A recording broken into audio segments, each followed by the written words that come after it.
هذا الرسول إذا يبسم ترى الأرض نورا فلا. Assalamualaikum warahmatullahi wabarakatuh. Allahumma salli wa sallim ala sayyidina Muhammad wa ala alihi wa sahbihi ajma'in. Salawat dan salam mudah-mudahan dilimpahkan atas habibana wa nabiyana wa maulana Muhammad sallallahu alaihi wa alihi wasallam. Hadirin rahimakumullah.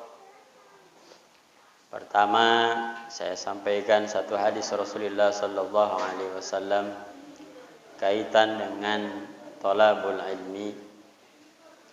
Sudah maklum, sudah mafhum, saya yakin Bapak semua sudah paham dengan satu hadis yang berbunyi thalabul ilmi fardhatun ala kulli muslimin wa muslimatin. Artinya wallahu a'lam bil murad, bahwa mencari ilmu itu adalah wajib untuk setiap muslim. Kapan wajibnya? Sebagian riwayat mengatakan minal mahdi ilal lahdi, dari mulai kecil, dari mulai ayunan sampai di liang lahat. Artinya tidak ada batasan waktu untuk thalabul ilmi. Maka sempatkan, sisakan waktu kita untuk senantiasa belajar dalam ilmu agama terutama. Karena tadi bahasanya thalabul ilmi, alif lamnya lil ma'rifat. Ma'rifat itu maknanya satu kata benda yang maknanya khusus. Apa yang khusus itu? Ilmu yang dimaksud yang paling utama adalah ilmu agama. Ilmu agama apa yang paling pertama wajib kita ketahui? Yakni ilmu akidah atau ilmu tauhid. Baru selanjutnya ilmu fikih, tasawuf dan yang lainnya. Kemudian apa fadilahnya? Di antara fadilah thalabul ilmi ini daripada hadis Rasulullah sallallahu alaihi wasallam kepada sahabat Ibnu Mas'ud radhiyallahu an. Qala an-nabiy sallallahu alaihi wasallam, bersabda Nabi kita Muhammad sallallahu alaihi wasallam li Ibnu Mas'ud, kepada sahabat Ibnu Mas'ud radhiyallahu anhu, ya Ibnu Mas'ud, wahai Ibnu Mas'ud, julusuka sa'atan, dudukmu sa'atan.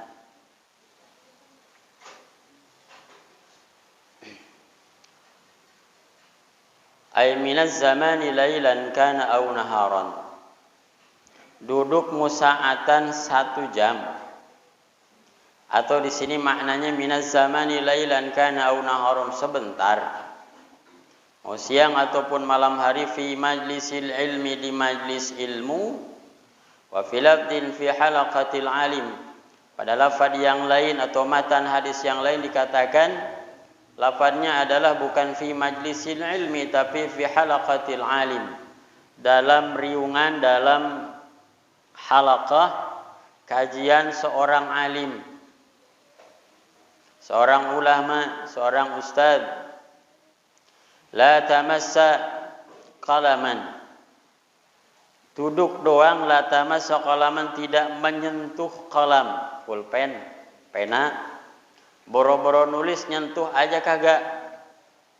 Maka wala taktubu harfan, dipertegas, tidak menulis satu huruf pun. Khairun laka min itqi alfi raqabatin, maka pahalanya lebih besar ketimbang memerdekakan 1000 hamba sahaya. Subhanallah. 1000 hamba sahaya, satunya saja ibaratnya memerdekakan 1 juta, berarti 1 miliar. Tapi kaidah mengatakan bahwa sekalian, dalam hadis, dalam ulumul hadis atau ilmu hadis, guru saya mengatakan, Kiai Haji Mustafa LC Hidayat Mustafa LC mengatakan, al-adad la mafhumalah. Bilangan di dalam hadis, di dalam Al-Quran kadang-kadang tidak perlu dimaknai. Enggak perlu dimaknai 1000, 2000, 3000. Yang penting intinya pahalanya banyak, pahalanya besar, karena tidak ada batasan bagi kemampuan Allah untuk memberikan pahala sebanyak-banyaknya kepada kita. Ini sekedar motivasi, sugesti supaya kita lebih termotivasi untuk belajar.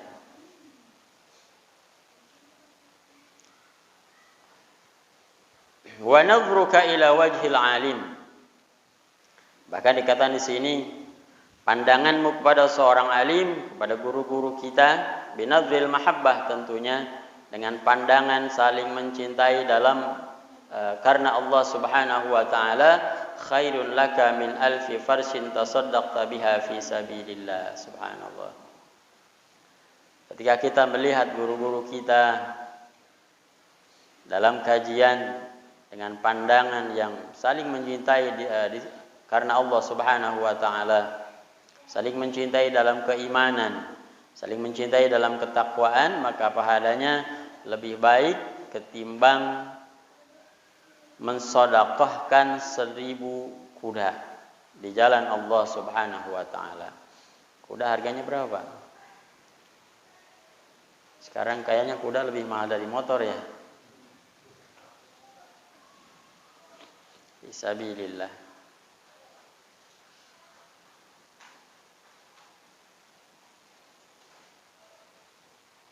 Bahkan yang ketiga, salah satu fadilah daripada halaqah-halaqah seperti ini, kata Nabi sallallahu alaihi wasallam, wa salamuka 'alal 'alim khairun laka min ibadati alfi sanatin. Salammu kepada guru, pada guru-guru kita, para alimil ulama, khairun laka min ibadati alfi sanatin. Lebih baik pahalanya ketimbang ibadah sunnah selama 1000 tahun. Subhanallah. Pak, kira-kira nyampe enggak umur kita 1000 tahun? Hampir mustahil ya. Hampir mustahil. Tapi karena salah satu ibadah kita salam kepada guru, insyaallah dapat pahala ibadah sunnah selama 1000 tahun. Makanya kalau ketemu guru jangan keduluan. Assalamualaikum. Jadi ada ibadah sunnah yang pahalanya lebih besar ketimbang yang wajib. Di antaranya adalah baca salam. Baca salamnya sunnah, tapi jawabnya kalau 1 lawan 1, yang jawab hukumnya wajib. Berdoa. Dan juga seperti saya sampaikan di pengajian malam Rabu kemarin, kalau memanggil ustadz lengkap menyebutkannya. Mau kemana ustadz? Gitu. Jangan cuma sepotong, apalagi lafalnya salah. Mana tad? Gitu.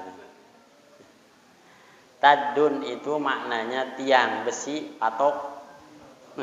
Patok. Dalam surah An-Naba, wal jibala autada, gunung-gunung ini Allah jadikan sebagai pasaknya bumi ini. Itu jamaknya, mufradnya taddun. Kemana tad?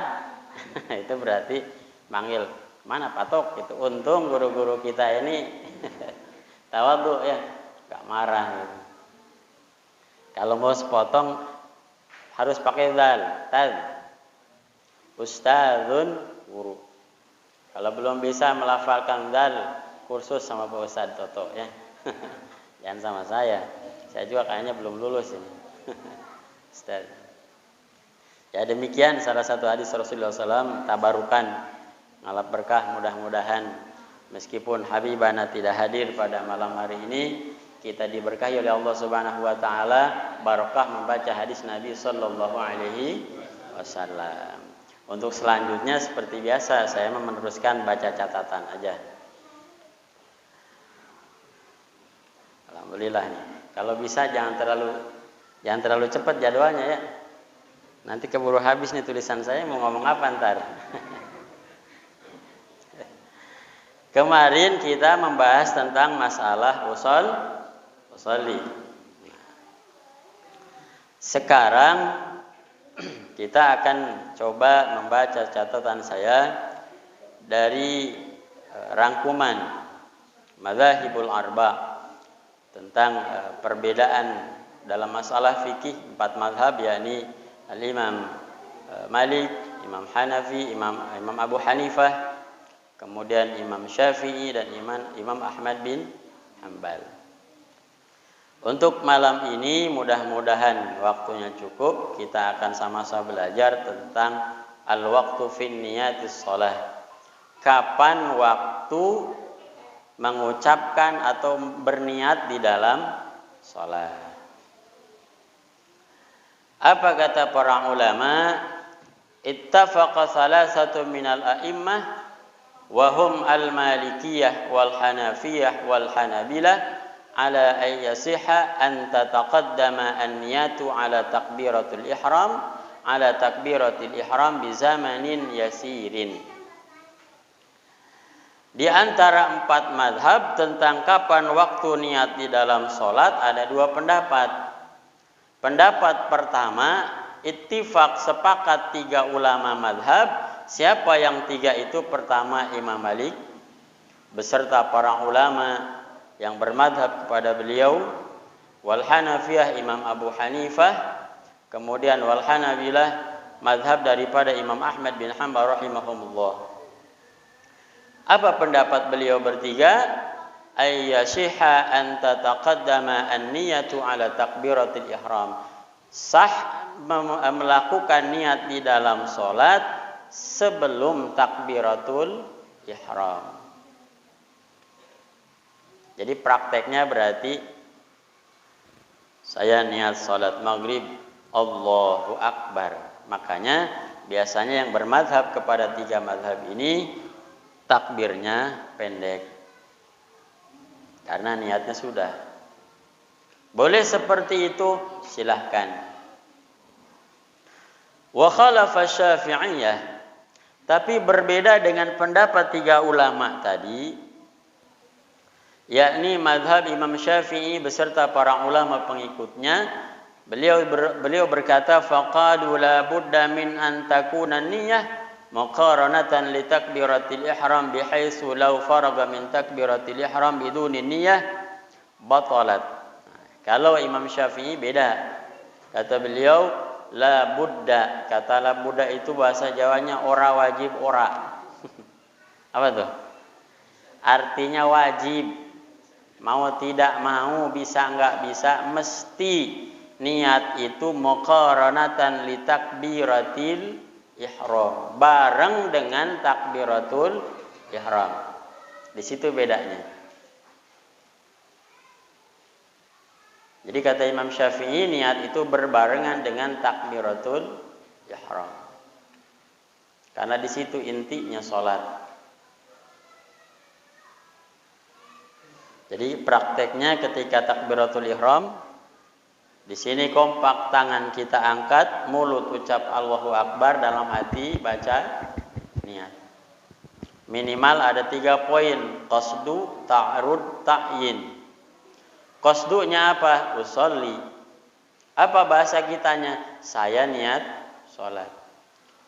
Ta'rud, mengucapkan fardu atau sunnahnya. Bagaimana bahasa kitanya? Saya niat sholat fardu. Itu 2 poin. Poin ketiga, ta'yin, menentukan sholat apa yang mau kita kerjakan, wajib, isya, apa subuh. Itu minimal 3 itu menurut Imam Syafi'i. Bareng antara tangan kita angkat, kemudian mulut ucap Allahu Akbar, hati saya niat sholat fardu maghrib. Minimal 3. Harus terisi dalam hati kita. Makanya kadang-kadang takbirnya mazhab Imam Syafi'i biasanya agak panjang. Kenapa? Karena harus menghadirkan niat di dalam hati saat takbiratul ihram. Bahkan untuk kelas-kelas tertentu, para ulama, para waliullah, ketika takbir harus tergambar sholat dari mulai awal sampai akhir. Kalau kita yang simpel saja, minimal 3, saya niat sholat fardu maghrib. Kalau sunnah, saya niat sholat sunnah qabliyah maghrib misalkan. Saya niat sholat sunnah duha. Itu mesti dalam hati kita. Karena itu hakikatnya niat di dalam sholat.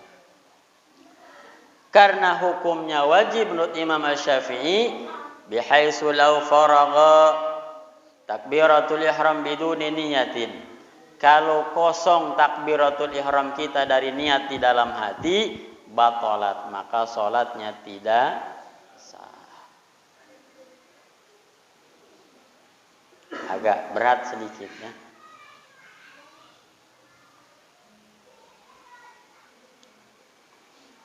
Ini disampaikan oleh seorang ulama bernama Abu Bakar Al-Zajari dalam Al-Fiqh ala Madhabil Arba' juz 1 halaman 237.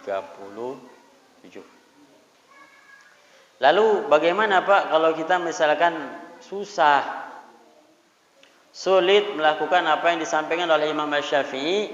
Maka berkata seorang ulama bernama Imam An-Nawawi, beliau dikatakan sebagai ulama tarjih, pembanding antara para ulama mazhab. Beliau mengatakan bagi orang awam, bagi orang yang sulit niat berbarengan dengan takbiratul ihram, boleh mengambil pendapat 3 imam yang pertama, yakni niat sebelum takbiratul ihram.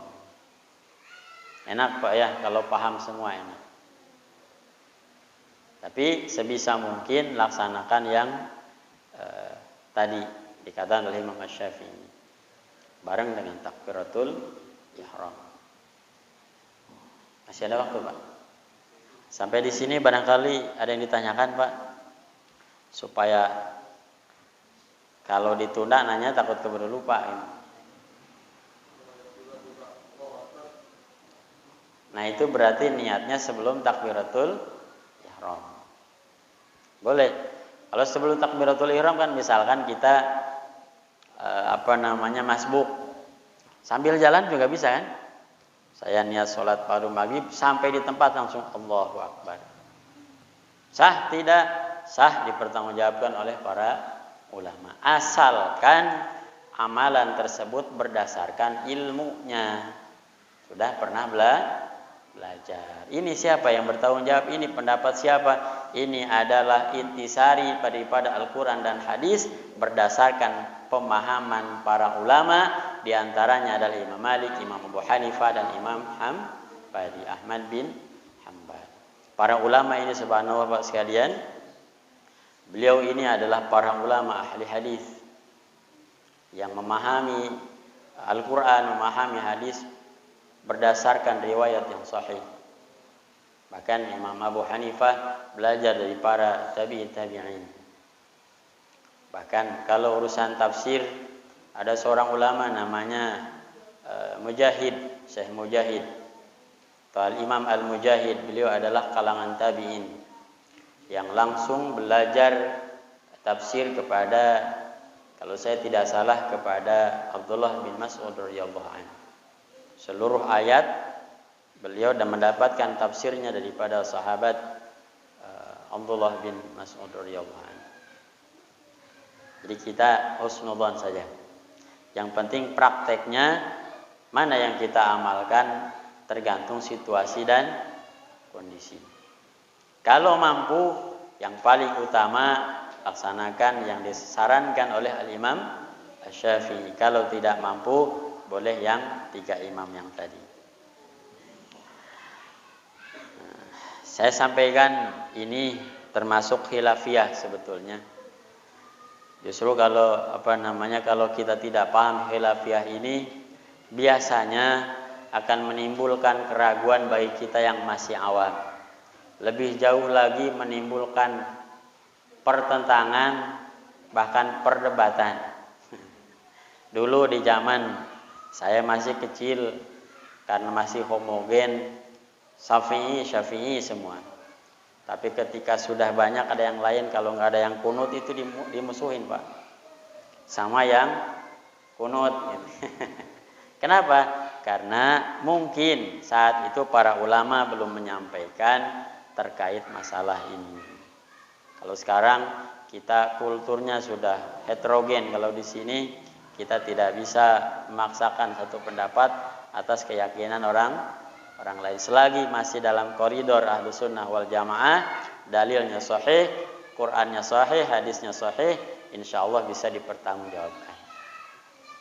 Kemudian yang kedua, haddu rafil yadain fi salat. Ketika takbiratul ihram, kita disunnahkan mengangkat kedua tangan. Jadi ketika takbiratul ihram mengangkat tangannya hukumnya sunnah. Mengucap Allahu Akbarnya hukumnya Wajib karena rukun salat. Awas harus tahu nih Pak nih. Rukun salat. Niat dalam hati hukumnya wajib.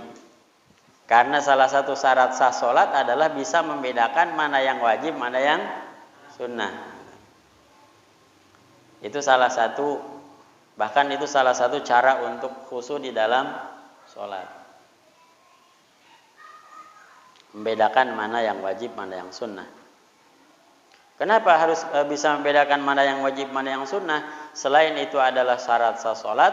Yang keduanya, ketika situasi dan kondisi genting seperti banjir, batalin salat itu hukumnya haram. Tapi kalau mempercepat salat supaya cepat selesai, dikerjakan yang wajibnya saja, boleh nggak? Boleh. Sedang subuh nih, salat subuh. Habisnya tidak rakaat terakhir, tiba-tiba kentungan, banjir. Jangan kunut, langsung sujud. Jangan sok-sokan kunut aja lah, kena banjir, nggak masalah, jangan. Gitu. Pakai yang tercepat.